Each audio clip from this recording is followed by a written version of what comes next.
It's time to whip off that bra, pour a glass of your favorite wine, and join us for this week's Drinks at Six podcast.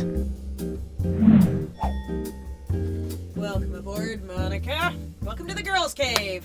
Well, thank you for having me back. Well, I'm just happy to say we both still fit in here because it's been about, 2.5 weeks since Halloween? It has. I'm not wearing a bra, by the way. It feels weird. That's so great. I don't think I want to know any more than that. Just don't get up and jump or anything. No sudden movements. Well, I'm glad to see that true to form you did whip off your bra to enjoy tonight's podcast with our wine. I have noticed a small expansion in my girth since Halloween. I don't know if I told you this, but for Halloween, I dressed up. I put on a judge's gown and a judge's wig with rollers in it, and I strapped like a baby Bjorn and a Maddie's doll to me, and I was a judgy mom. I did see that on Facebook, and I think my comment was sexiest costume. Yes, yeah, totally sexy. Yeah. I won a few mom's hearts, and I lost a few play dates. So anyway, I'm still trying to recuperate from that. But there was like this one woman who I didn't know her, like no one I knew. Anyway, and she had kids, and she looked at me and she said something kind of negative about my costume. Oh. And I said, oh crap, we're wearing the same costume. And then I walked away and I was like, I have to do damage control on this because what if our kid plays with my kid? No. But that was still mean of her anyway. She was judging mean. my judgy mom. Yeah. Screw dare her. she? Yeah. I don't think Maddie wants to be friends with a yeah, and I don't want to play dates with that judgy lady. So anyway, aside from working off the damage I did there, I'm also trying to work off 2 boatloads of Halloween candy because I work at home. I know, and I come downstairs and I dip into her bag, and then I tell myself she's only 4. Yeah, she can't eat all this, but I can. But I can. So. I haven't really I can't get that done song anything. out of my head. I like big butts and I cannot lie. Since Halloween. Okay. I think we have to find Sir Mix-a-Lot because he would like my butt. And I'm not lying. So I haven't made no attempt to turn this boat around. This big butt boat around. Let me help you turn that ship around. Yeah, do it. So for Halloween this year, I had a lovely evening out with my brother. It was a couple of nights before Halloween. We went to Cameron's Brewery in Oakville, and they have an open cask night. So for $20, you get a meal and you get 2 beers for free. It's so much fun. Oh, that's cool. So we went, obviously, for the Halloween celebrations, and I recycled an old costume of mine that my husband lovingly made me, believe it or not. It's a roller girl costume. Okay. And when I put it on, I was pleasantly surprised to see that the skirt was miles too big for me. Because when I wore it 10 years ago, I was quite a bit heavier. Whoa. So I actually had to pin the skirt up, and I was all happy about that. Nice. But then Halloween came and went, and I was eating chocolate. I don't like milk chocolate at all. I would never even buy it. Like, to me, it's just like sugar. I like dark. Oh, okay. So I'm eating milk chocolate, like going, I don't even like this. Why am I putting it in? Why am I unconsciously, I'm just kidding, self-consciously You're eating an unconscious this? eating. And so anyways, I did Weight Watchers 3 years ago, and I was quite successful. Lost 20 pounds. Really? Is it hard? Well, so feeling all skinny in the big skirt, I decided after this chocolate extravaganza, I knew I've gained about 5 pounds since I lost the original 20, but after Halloween, in the span of a week and a half, I was up 8. And I'm like, this must stop now. We don't want evil. This is the thing too, Jacqueline. Like when you're 5'10", yeah. When you notice 3 pounds, you know when I notice weight gain? 12 pounds. Yeah. Like it's ridiculous, and it's so hard to get. So then you rid of have it. more. You have to. Yeah. Yeah. Anyway, so I'm a big believer in Weight Watchers. And one of the reasons I love it so much is because you're accountable for everything.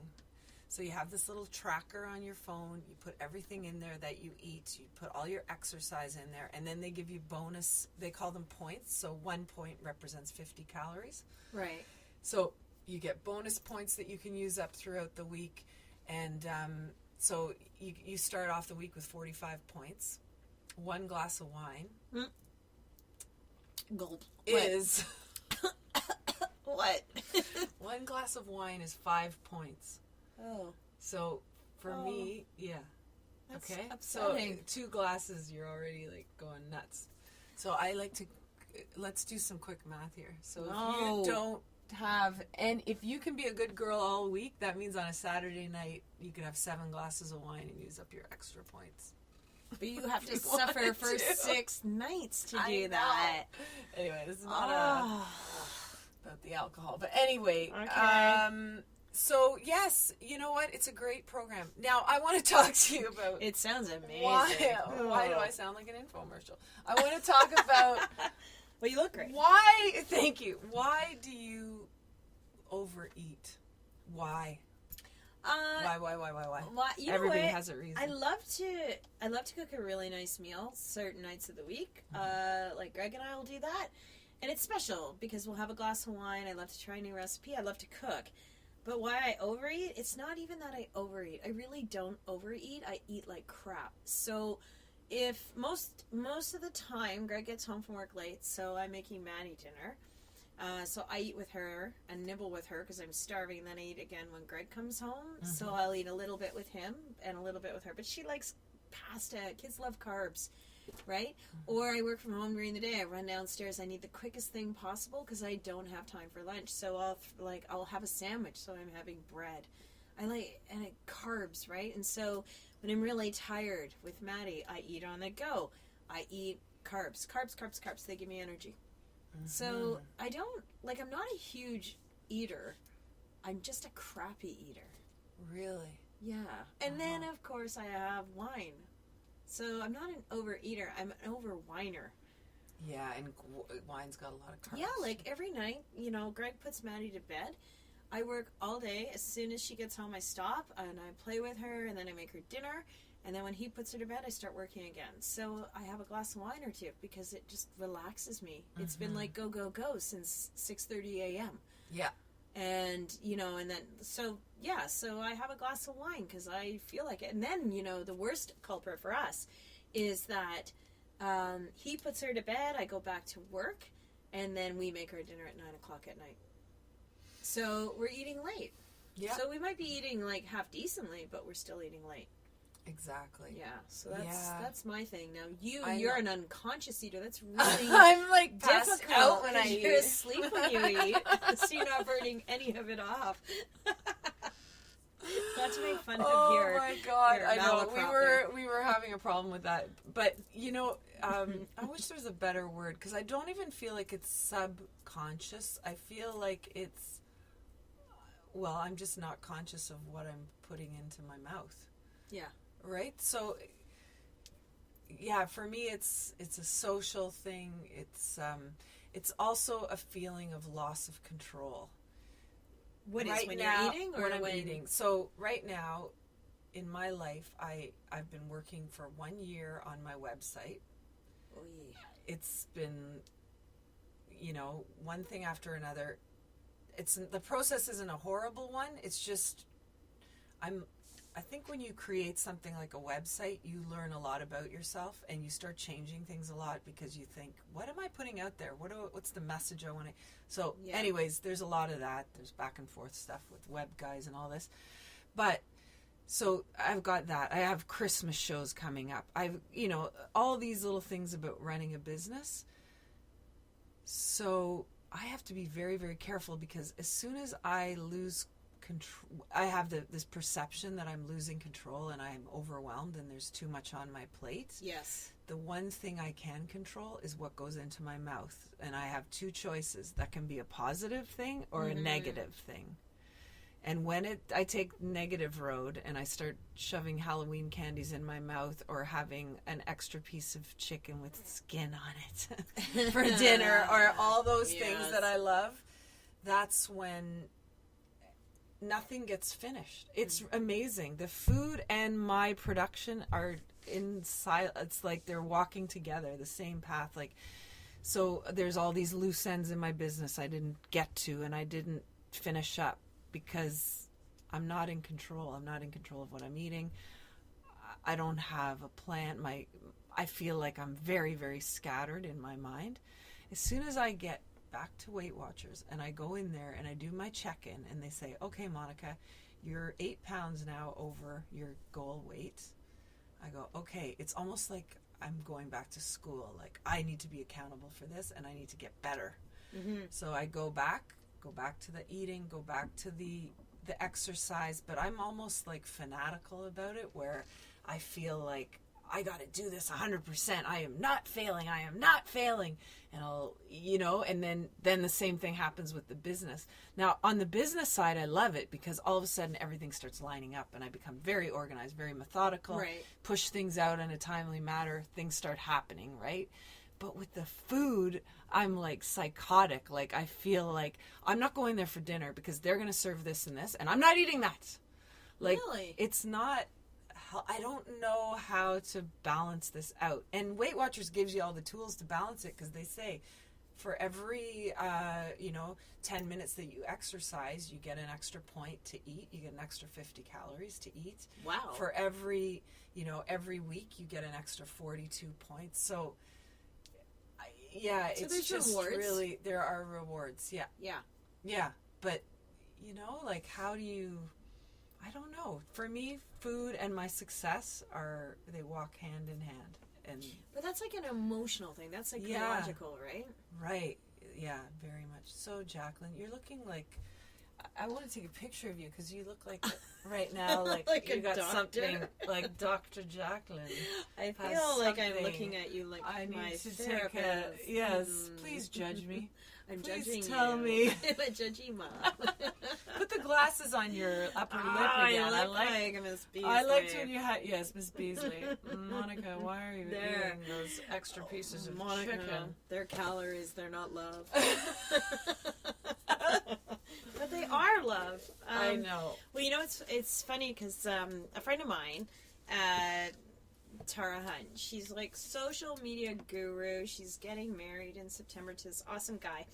And she wanted to lose a little bit of weight for the wedding because, all eyes are on her. Everyone knows her. She's like an influencer, high profile. Anyway, so it's funny because she's on MyFitnessPal. And, of course, she's been tracking through social, like, her success, and it's been incredible. So now Greg, my husband, is like, I'm downloading MyFitnessPal. I'm like, no, but Tara's dedicated to this. Like, she has converted from wine to gin, just to preserve calories and whatever. And she's down like 18 pounds now. And it's been since beginning of September, and we're in like mid-November. So 28 pounds. Anyway. 28 pounds? No, 20-ish pounds. Jeez. Anyway, she looks amazing. Like, she looks great. So, of course, I see her. I'm like, oh, well, I'm going to download MyFitnessPal. But the difference between her and I is probably why our careers are so vastly different. Okay. She's so meticulous and methodical. Like, she's a great mind, but she's very, like, structured in her work and very dedicated. Mm-hmm. So, for me, I'm kind of, like, all over the ice. And so anyway, so she tracks everything, which you're supposed to. It's a great app. It shows you your progress. It gives you reports. But the thing is, like, I was trying it. It was like, okay, so I just had a piece of bread with cream cheese. What kind of bread? What kind of cream cheese? I'm like, are you freaking kidding? Yeah. So after 2 days, I was like, oh my God, I can't track this anymore. It's more work than my work. Mm-hmm. So I gave up and I just ate my kids' Halloween candy.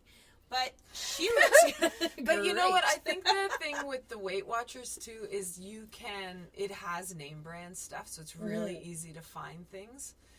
Like, their library of food is, like, so extensive. You can put in Cora's breakfast granola crunch, whatever, and it'll find it. Like, yeah.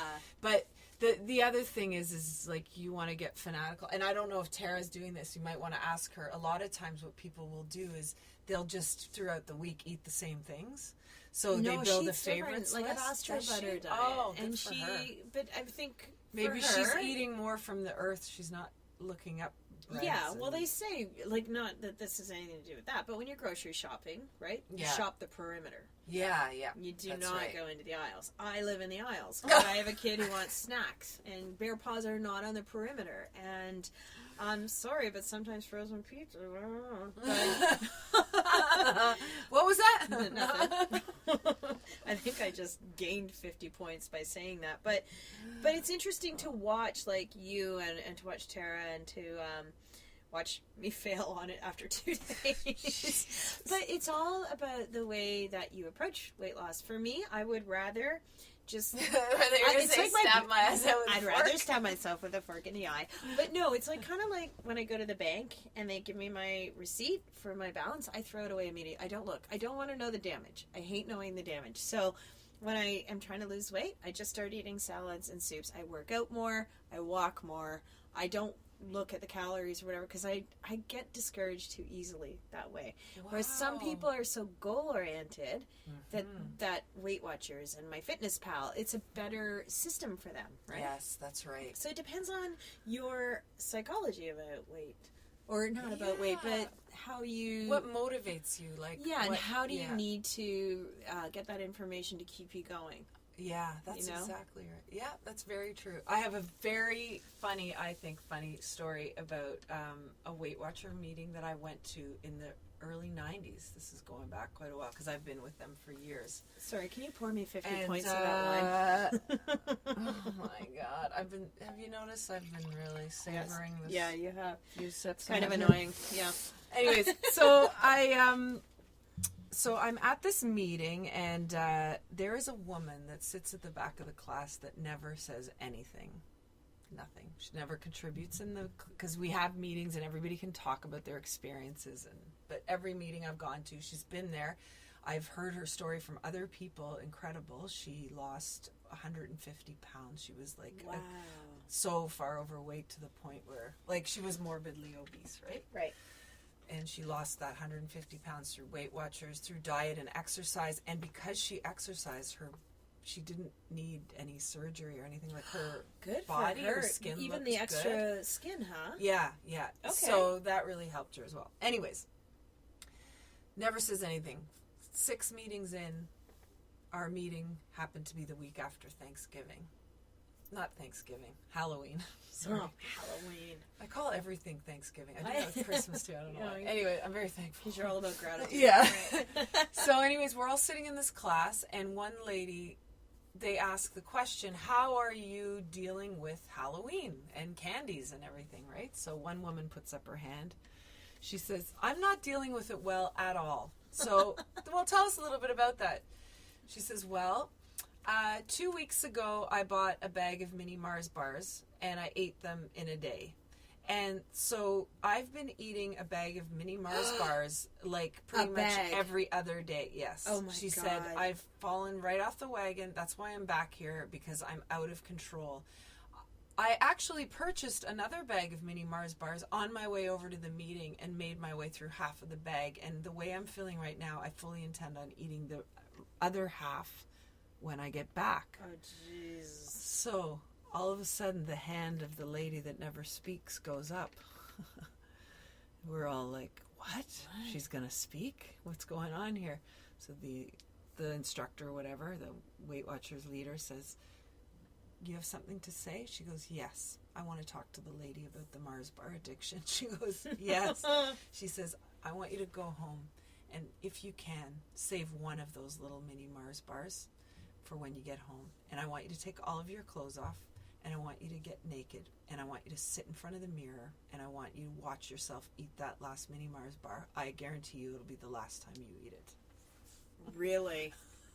And the whole Do you know if it the whole worked? class was silent. It was like, she spoke, and did she ever speak?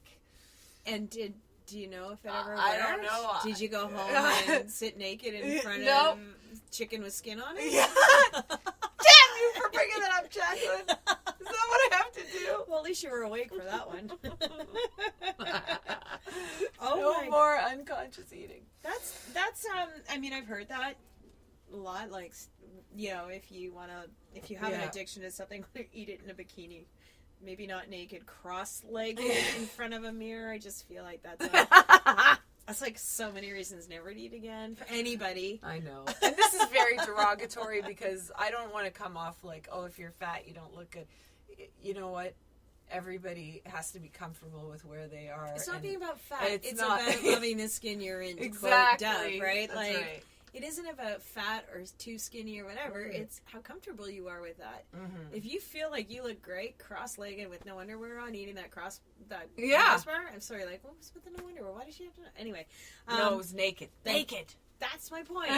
Yeah. You don't ever sit cross-legged, anyway, in front of a mirror with food. But, I mean, you know what? Like, that reminds me, just to go off kilter a little bit, sex and food. Yeah. Yeah, I'm not for that. First of all, I think it's a really big waste of chocolate. But second of all, let's talk about fruits and whatever, right? Mickey Rourke, 9.5 weeks. When he mixed the eggs with the maraschino cherries and put them in her mouth, I almost gagged. I was like, I don't care who you are. You put that crap in my mouth, I'm going to vomit naked on you. So, I don't want to lie naked and you eat sushi off my belly. You're not going to put a roast beef on my butt. Like, I don't get food and sex. I get alcohol and sex. I don't get food. Well, alcohol and sex, that's like how everybody got like pregnant pouring in the the 60s. alcohol on. Oh, no, I still don't get that. No, I don't get just, like, eating No. stuff off stuff. Like, you know what I mean? Yeah. Just, like, why do people mix sex and food? I don't know. Whipped cream I get. Okay. Kefir and sex? Yeah, Do you get that kefir. too? Oh my God! See our other podcast about kefir. You will and eat that naked and lick it off someone naked in front of a mirror. You won't eat kefir or Well, have it'd be sex good again. because you wouldn't get any bacterial infections from anyone. Wow, that just went down a deep dark road. Where are we going here? Is this mic on? No. Turn it off. Magic Mike, are you taking this in? Okay, anyway, I personally, food and sex, I just know. I don't think they go together, like bananas and stuff. Like, maybe I'm a hygienistically person when it comes to that. I don't know. No, I don't mind getting down and dirty. Really? Down and fruity. Down and fruity. Sex and nutrition. Oh, hey, Okay, I'm sorry. If Wayne had a nicely roasted chicken on his But yeah, but I would just eat the chicken. Yeah, I would not have the sex. Like, I'd just be like, okay, I just won't eat the bottom piece. I wouldn't have the sex to eat the chicken, or I'd be like, oh, thanks for the idea, and then I would just be like 1-800-SWISH. But what if Greg said to you, what? I have the best roast chicken you would ever have in your life. I would know I was being duped. Are you kidding? I've been married long enough. I'm like, oh, really? Yeah, okay, that's the only roast chicken that's done well. Yeah, I mean... Hey, have we abandoned bacon? This is what the heck? I Okay, feel like... I'm sorry. A bacon wrapped. No, still no. Still no. I wouldn't do that to bacon. What? Anyway, I just am clearly opposed to it. Is it because, ladies, you're... Well, what? no, I was going to use my word of the day, but I can't use it in a sentence. It's not your before turn yet. Never mind. I think it's because Anyway, ladies, I want to know, do you like your sex with food? And I don't mean like eating a Mars bar while you're having it. I mean like the food on the person that you're having the sex with. I just want to know, and I'm not judging, because Halloween is over. I'm not judging. I just want to know. oh my goodness. So I have a Maddie moment from Oh, this week. yeah. Yeah, this one's not so funny, though. This mommy moment pretty much tore me apart for the last 7 days. So I'm going to try and get through it without crying. But my little girl is so young and so innocent. And I'm, out of respect for Maddie, I'm not going to share the details, but she has been struggling, it seems, for the past few weeks with, it seems like an esteem issue, but who can say? Maybe she's just repeating things she hears. You know, kids are so young, they're sponges, and I don't know where it's coming from. But she's been exhibiting behavior and saying things about not liking herself and calling herself bad names and really mean stuff. And it's been really hard for me as a mom to guide her out of this and to you know, like, there's so many things about it, right? Like, I can't say, no, that's not right, because then I'm showing her she's wrong, or, you know, like, I can't say it in the moment, no, you are nice, because then it's not taken seriously, you know, like, there's some... How do we get her to figure that out herself? How do we get her to turn around? And so I spoke to her teachers at school, and ended up, like, bawling my eyes out in the little kids' library, because I was like, why does my 4-year-old hate herself? Like, whether she's just going through the motions or saying the words, or whether she truly believes it, where does she get it from? And it's been a real struggle, because I think, you know, does it come from me? Like, you have no idea. You think on a broad level, well, I don't say negative things. I make sure not to call myself fat in front of her. I make sure not to swear. I make sure not to this. But you'd be surprised the little things you do that actually communicate negative messaging. And it just blew my mind, like, some of the things I was talking to somebody about this whole situation. And so I stood Maddie in front of the mirror with me when we were brushing our teeth. I said, let's say something positive to ourselves. Let's say something really nice to ourselves in the mirror. And I started, and I said, oh, Mommy, you did a great job on that work you had to do this morning. And I said, okay, your turn. And she said, oh, Mommy, you, blah, blah. I said, no, you have to do it about you. And then she didn't want to play anymore. And then the person I spoke to said, but you just corrected her, and you just showed her she was wrong in what she wanted to say. And I'm like, oh, my God, like, you can't win. Yeah. Every little thing. It's not the big things. We always worry about the big things, but we forget the body language, the communication. Like, you and I talked about this before. Communication, 90% of it is nonverbal. And I just wonder what the hell I'm doing. But it's truly heartbreaking. Like, it's heartbreaking to see your little person feel this way. And hopefully this is, like, just some sort of, like, phase, and it's not a true thing she's feeling. Right. Because I lie in bed at night, and I go to sleep, and then I think about it, and I start crying, and then I crawl into her bed, and I hug her, and I just... You want to take it away? I want to take it away. It's horrible. So, anyway, Oh, my mummy Jacqueline. moment is not so positive. Well, but, it's a heavy one, yeah. but I just wonder if any moms out there have been through this, because...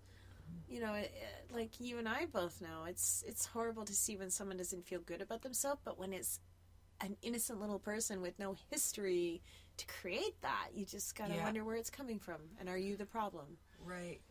Well, I think, and you know what, I mean, I don't have kids, so all I can draw from is my own experience as a kid. And I remember being as young as Maddie only because my parents spoke German to me up until, you know, I was in, like, preschool, and then I was immersed into English with English-speaking kids, and I was very much, like, I was probably an outgoing, fun-loving kid, and then all of a sudden immersed into a strange environment, and that made me withdraw, and I felt isolated. So I remember that feeling, and that was a product of the environment I was in. But I think the thing to remember, too, about life and about kids is that people don't turn into great and wonderful people because their life was easy. It's the contrast in life that makes us become who we are. And Maddie's foundation is so beautiful and solid, and she's loved by not only you and Greg, but all of your friends, grandparents. She has so much love around her and support that will carry her through her life. And whatever she's looking at right now, she's doing some inner reflection. I mean, at the age that she's in, at right now. But something is challenging her, and you giving her love and support. I mean, that was a great exercise you did in front of the mirror, and I don't think correcting her was necessarily a bad thing. It needed to, sometimes things need to happen. Maddie's asking herself questions now, and we'll get into talking about law of attraction stuff later, but she's emanating something to you that you're giving her. I really believe that. Like, she's putting something out there and you're responding to it. And whatever she's putting out there, she needs to learn to get to where she needs to develop as her own person. So the frustrating thing for you is that you're responding to this, but it's not working in your favor, so it's hurting you. Well, it's not working in her favor. And it it's not working in her favor either, because but in the big picture, it could be really working in her favor, even though you're seeing this little girl in pain right now. One day you'll know why this happened, is what I'm trying to say. Yeah. Yeah, and you know, the transition in JK and kindergarten is huge. And it's tough when you go from being the center of everyone's world to one of 28 kids. Yeah. You know, so maybe she feels a bit lost in the sea, but yeah, it's been tough. So I would certainly love any advice on this. Yeah. I mean, your advice has been great. Thank you, because it is a good way to look at it. And you had said to me earlier, you know, our parents, had you said this to your mom 40 years ago, she'd be like, go outside and play. Well, she would say it with a German accent, do it. Yeah. How would she do it? Well, my mom lost her accent more. My dad would say, so you went to your dad. I gotta go into Wolfgang head. You go, Moni, what are you talking about? Go outside and do what you were doing before. I don't have time for this discussion. Let me explain this to you in a way that even you will understand. You're like, thanks for the positive reinforcement and messaging, Wolfgang. Yeah. Yeah, kids. Yeah. Kids. But you know what? It's all good, Jacqueline. Tormented. No, I go back to it's all good. That kid is amazing. And it's good. Yeah. It's good. She's a lovely little chicken. All right. So I just channeled Wolfgang. I am speaking with a really bad accent. Yeah. We got wine going. You know he's in here somewhere. His spirit is with us in this podcast room. So one of the things about our 40s that is so interesting is, you know, it's not just that we're in our 40s, but 40 years ago, life was not like this for women in their 40s. We have, you and I, a lot of friends and ourselves who've considered motherhood later in life and are going through it, right? So it raises a lot of questions and a lot of pros and cons, for sure. So you and I both debated it and chose different paths. But what's interesting, like just one of the things, one of a million thoughts I have on the topic is, so you've got Crazy Boink, who she's the best daughter ever. She's the best fur kid. I love her, and Maddie's addicted to her. Yeah. But is it like a, you know, like as we get on in life, the harder thing about marriage and parenting and motherhood, I think, in our generation specifically, is that women aren't settling anymore. They don't have to. They have careers, they have goals and aspirations. They're not under that heavy opinionated society where you gave it up at 20, you got married, you had kids, and that was life, right? So that's we no longer feel alienated if we don't have kids. Yeah, and we start later because we're not marrying the wrong guy to do the right thing, and so I'm so proud of the women that we know and are like that. This whole generation of women who hold out. Now, the downside of holding out is you may miss out on very, very big opportunities, very big dreams you might give up. There might be huge sacrifices. So, of course, you know, that's another topic about freezing your eggs and everything. But so I'm curious about like a few things. Like I you know, the midlife mama is going through a whole set of experiences that 20-year-old moms don't go through.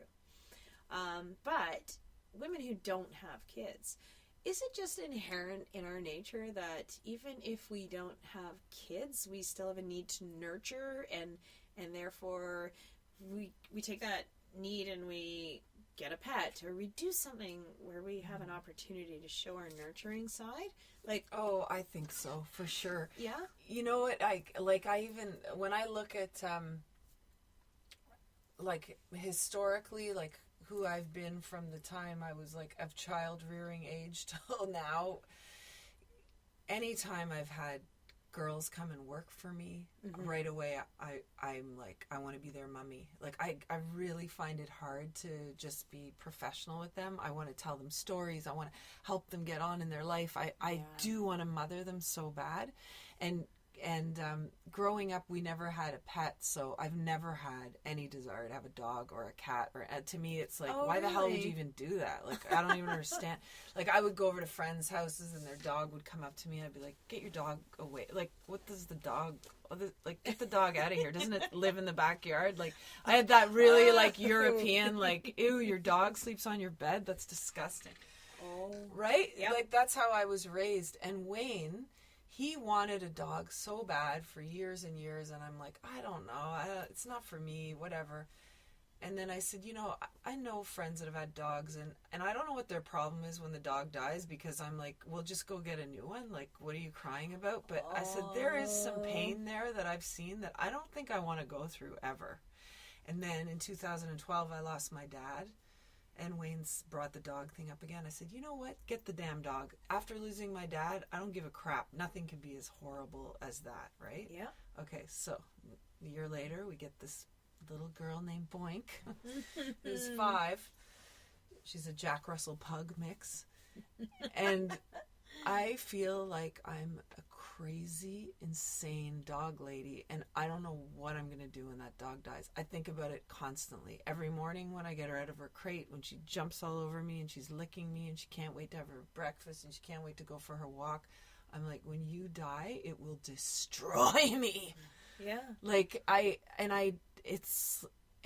do, like, I honest to God feel like I'm mental. Like, I refer to myself as mama to the dog. I'm like constantly like petting her, and I love, like, Wayne, he's very affectionate, but he's not, like, I would smother him all the time if I could. I'm very, like, I need contact all the time. Yeah. Like, when we go to bed at night, I could spoon him through the whole night. He's really? Like, no, when I sleep, you can't touch me. Like, yeah, that's and a great that point. dog, she's on me all the time. Like, when I'm on my laptop, she's on my lap. When we're on the couch, she's on me. When she cuddles in bed with us, she's spooning with me. And I love it. And I'm like, holy crap. Like, and I'm not comparing this to losing my dad at all, but I remember when I lost my dad, and just that physical, knowing that I'm never going to, like, put my arms around him and his belly and the way he smelled, and, like, all these things are very, very, it's, I shouldn't be thinking about that now. I should be enjoying, she's only 7. Yeah. We could have a lot more years with her. But, yeah, I mean, it's just, I don't know. But like the whole mummy feeling, like, I feel like that dog is my kid. But that's the thing, like, to be a mummy, you don't have to be a mummy to a kid. It's more of a nature. Yeah, but around people, right? Like, yeah, and then having a kid is so different. Like, when the other night when I was over here with you and Greg, and we were joking around about how people say, "Oh yeah, having a dog is just like having a kid." No. No, because not at all. My kid can use the toilet at 2 a.m. I don't have to go outside with Maddie. No, but also Maddie can, like, you have to work through emotional, what do I have to work through? Good girl, bad girl, don't bark, do bark. Like, I don't have to. Please bark. Please bark. That's what, there's a robber coming in the house. Don't lick it. Yeah, but it's not really, it's just that I kind of do agree with the statement that it's like having a kid because it is what you know, right? Mm-hmm. I remember when Maddie was born, and she slept every 2 hours, and that's it. And it was hell for 15 months. And then my cousin had a baby who slept 7 hours, and I was like, oh my God, you're so lucky. And her mom said to me, it was a good point, she's lucky to you, but to her, this is new to her too. She's just as tired. Like, it's just a matter of what you're used to, right? So maybe Boink isn't a human baby, but Boink has needs that you're not used to nurturing, and this is, you're looking after somebody else, something else. So it is like having a kid is basically just saying looking after someone else is being responsible for somebody else. Yeah. So I do agree with it. The experience is different, but it for doesn't sure. mean Boyd's that never going to turn around at me as a teenager and go, I hate you! Exactly, and you can never embarrass him at prom. Yeah. But you can try. You can put him in those like puppy outfits that you see on the street and stuff, little hats. Oh my God, like, Wayne, No. well, the Wonder Woman outfits they have for, he's like, should we get her one? She's like, does she have a say? No, we didn't do Halloween with the dog, but there's some funny That's costumes. fair to the dog. Yeah. Well, you know, it's like the pros and cons too of going through this later in life. Like women now, a lot of my friends, like and us too, we went through 3 years of trying to get pregnant once we decided, and many miscarriages and a lot of heartbreak, and we gave up when Maddie came along. We were just kind of waiting for that pregnancy to end like they all had, and so she was a bloody miracle. But you know, there's so many pros and cons I find about having a baby later in life. Like, I don't think in my 20s, I'm not rephrase that. I know for a fact in my 20s I would have been the worst mom ever. I had a lot of stuff I had to work through emotionally. I was selfish. I wanted to travel. I didn't travel far. I went to BC and lived out there for 5 years. I was immature emotionally. I was not ready for a kid. I wasn't even ready for a kid in my 30s. I had a lot of stuff I had to work through. I wanted to party and travel and be free and not be tied down. And as much as I knew I always wanted a kid later, I knew I didn't want one then. And I was the kind of person, I am the kind of person who, you know, now, Greg and I, even without Maddie, on a Friday night, we don't go out. Like, our Friday nights were, for the last, 10 years, Friday nights are like make a nice dinner, have a glass of wine, just chill. Mm-hmm. But in your 20s, you've got that FOMO. Gotta go out. Yep, FOMO, fear of missing out. All my friends are out. Yeah. I'm at home with a baby, and it builds resentment. And not for everyone. But then again, people who had their kids in their 20s, their kids are older now, and they're through it. So now they're relaxing while we're not. But at the same time, for us, I feel like I'm a better mom than I could have been in my 20s because I'm more in tune with her emotions and her needs, and I don't come first. Like, I don't put myself first. Yes. Except for, like, maybe career and stuff where it's important because it's also keeping us in a house. Mm-hmm. But I look at her and I'm more focused on how to nurture her and put her in the right direction. And through my own work with therapy, I know how to, like, things to look for that might be red flags or, just things I wouldn't have had time for in my 20s. Things I would have been too immature to figure out. But, like, I want to spend all my nights with her. I don't want to, Greg and I have once a week where we each go out, and you need that. You need to have a little break, especially because I work from home. But, we want to, we've kind of got it all out of our systems, and now she's really leveled us. Yeah, her timing was impeccable. Her timing was impeccable. Yeah. But it's funny that, you see a lot more women doing this later on in life. And I think it's because they know that they can now. It's harder, for sure. But then again, I had a friend who started trying when she was 28 or 29. Mm-hmm. And she didn't get pregnant until she was 37. So it's not always about, your age. Like, you do go through fertility tests when you're having problems like we did. And they do a test that checks your chronological age versus your biological age. And my biological age was at the time 40, and my chronological eggs, meaning the age of my eggs, or the shape of my eggs, like the health of my eggs, was 36. So we had a better shot at it. It's just that for some reason, every time I got pregnant, it wouldn't stick. We looked into all of these things to help you get pregnant and stay pregnant. Like a lot of, I'll write this down on the website for women who want to look into it. But I had a fertility expert that we worked with for a while. And he said to me, I can't tell you this because we're in Canada and I'm not allowed to, as a doctor, recommend it because it hasn't been passed by the FDA, whatever. But I can tell you if you Google this story, you And I've told women, however, he said, I've suggested, because legally he can't say he told us, to women to Google this story about a wealthy woman in the U.S. who couldn't get pregnant, and she was having a baby on her own, and so she gave up. And so she started going to work out because of all the, I guess, fertility treatments and hormones. Her body was out of shape. And she was like, screw it, I can't have kids, so I'm just going to get back in shape and get my life going. So she went to this trainer, and I don't know if he put her on he put her on a fitness program, but also a protein or some sort of program. And she was taking these shakes, and they had something called DHEA in them. And maybe she was with someone. I don't really know. Anyway, there was some reason she was having sex, or she maybe had one treatment left or something. Anyway, she got pregnant. Wow. So they looked into this DHEA as the potential suspect, and they had more and more women try it, and sure enough, it just like rejuvenated the quality of the eggs and whatever. I mean, I'd read about this so long ago. And he said to me, I'll just tell you that when you go down in the elevator, 20 out of the 30 women that are pregnant downstairs took DHEA. Really? But you can't get it in Canada.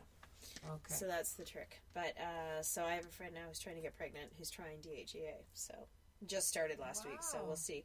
But also coenzyme Q10, improves the quality of your egg. But there are side effects. You can lose some hair with it. Like, there's always a side effect. And my mom's friend, who's a nurse, a retired nurse, said, just tell her to take an aspirin every day. It makes the baby stick. Well, she told me that on our 4th pregnancy. I took an aspirin every day. Maddie stuck. I mean, it's hard to say what it was, right? I took progesterone to make sure it worked, and every pregnancy, but it failed. And who knows? Maybe it was the aspirin, baby aspirin, once a day. And then my girlfriend just read that some celebrity takes 2 drops of iodine every day, and she got pregnant. I don't know I haven't read about it. Anyway, so she's trying the iodine. But anyway, I'll find out what celebrity it was and put the article up on the site. But it's crazy, right? Like, that is crazy. Did you ever see the movie Baby Mama? That's Tina Fey? Yeah. Of course, it's Tina Fey. Oh, so funny. Yeah, that was classic. But do you think, that, like, that need, I mean, I always sort of had, like, my desire was always, I want to meet someone that I can live with for the rest of my life. I want to meet my best friend. And then whatever comes after that is a bonus, but that was more the priority. And so there were times where I wanted kids and then not wanted kids. And I was always a flip-flopper more on the kid thing. Yep. And then when it didn't happen, by the time I was 40, I'm like, I'm good with that. Like, I'm not going to have children. That's fine. But when you have that burning desire, I mean, that's a true thing. It's the same desire I have in my business. Like, every morning you think about it, you sleep about it, you want to have a baby so bad. And when those things don't happen, the fertility treatments, the aspirins, all these different things, like, I wonder how many women look at adoption, or what's the desire? Is the desire to have something of your own flesh and blood so overpowering, or is the desire to be a mom to a child? Well, I think they're 2 different things, like we said, right? Like, nurturing in some form, to me, would be adoption, and the need for your own flesh and blood is having your own and then giving up, right, if you're not going to. We were looking at adoption, for sure. I really wanted, and Greg did too, we both wanted a family really bad. We were just really fortunate that it worked out, but that was 3 years of trying. Yes. And 3 years is like nothing compared to what some women go through. I always feel like we got off easy, but that is an interesting question too, because another issue that I've seen is that I have 2 friends now who met someone, and that person didn't want kids, so they gave up, and I mean give up by virtue of age, right? They're past the age where it's probably safe to even try. They've given that up. And one of them, he just recently left her for a woman with kids. He said he didn't want kids, and he left her. He had an affair, and he left her for a woman with kids. And she can't have kids now. I mean, that's her own fault for making that choice. I understand that, but can you imagine? To me, that's such a huge sacrifice. that's another subject altogether. But I think that's so. Talk about being like emotionally ready for anything, like relationship, all that that's stuff. True. Why is it that when we're in our 20s, we feel like so desperate just for the hookup, and then we stay and we stay and we stay. Like, for what? And then all of a sudden you're in your 40s and you realize, like, why am I desperate for anything? Like, anything that's come to me in my life, it comes at the right time for the right reason. And I need to just trust, right? And stop trying to control. And I think a lot of times that happens with I think you're right. People that... I think, though, in like, when you're trying to achieve motherhood later in life, though, that when you can 50% leave to destiny, 50% you got to do your research, right? Yeah. Like, you've got to... Exactly. You've got to really figure out what works for you. And, I mean, you become really vigilant because when you're trying to get pregnant in your 40s, you have a very short window. When you're trying to get pregnant in your 20s, you've got 20 odd years to figure it out, right? Mm-hmm. That's right. And then and then you I mean, there's so but much. You know, in your 40s too, you don't want your short window of opportunity to interfere, like, with meeting the wrong guy. You meet a guy and you're like, so hi, I'm Jack, and we should really get it on because I only got about 2 more fertile years, so we're gonna just have to fast forward this relationship. Yeah. You know, guys don't just seem to like that stuff. But then I almost feel like if I had that burning desire and I was still single in my 40s, I would just say, I mean, I have a friend that did that. She just got pregnant and had her baby. Yeah. And there is no man. That's okay. Oh, I have a neighbor who did that, and she's awesome. Actually, I know someone else who did that too, and you know, there's pros and cons to that too, but I keep telling my friend here, you know, the pro is that you're not fighting over child rearing. You have no idea how many fights are wrought over child rearing. Forget money. Child rearing is huge, right? Trying to agree all the time on the same direction is damn near impossible, right? It is. So when you're a single mom, you don't have to worry about that. But you have a lot of other stuff to worry about. You know what? My word of the day is so on topic. Like, funny. So, I know what your sentence is going to be as soon as I say the word. Oh, you do not. Yes, I think I do. I am to quote, to drink more wine and quote Rene Rousseau in The Thomas Crown Affair. I hate being a foregone conclusion. Oh my God, I forgot all about that. And if anybody was listening carefully, I said foregone. Foregone. I hate being a foregone conclusion. Word I need to learn. Word of the day is wabbit. What? Wabbit?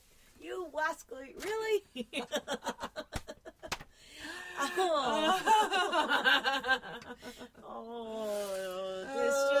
It's impossible to get Elmer Fudd out of my head. So see, I told you I knew what you.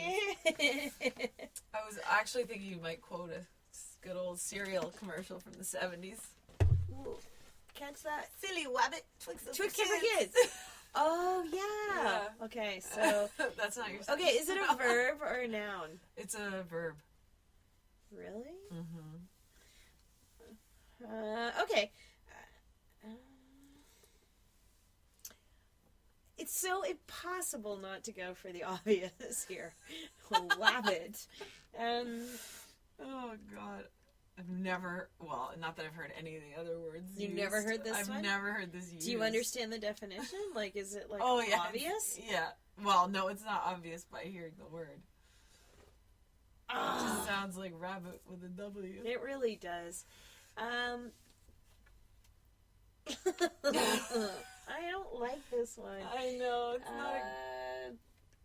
not I don't know. If you have a speech impediment and you want a kid, you're going to have to do it like a wabbit. That's an excellent sentence. But it's not correct. What would it be?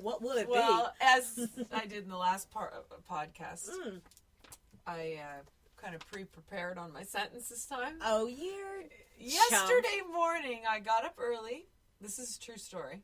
cleaned both bathrooms, my kitchen, reorganized my entire wardrobe, returned emails, roasted a chicken with delicious crispy skin on it, by the way, prepared lunches naked, and finally went to bed at midnight. Needless to say, I was feeling quite wabbit. Exhausted. Yeah. Wabbit. Why? I don't know. Okay, mine was like having sex, and yours was going to bed not having sex. Yours sounds more like my life. Okay. I turned 40, and all of a sudden I wasn't having sex like a wabbit. No moa. But isn't that a weird... Imagine if you spoke like this. You know what? As we build this library of crazy words, I think I'm set ourselves up for something very extreme. I can tell.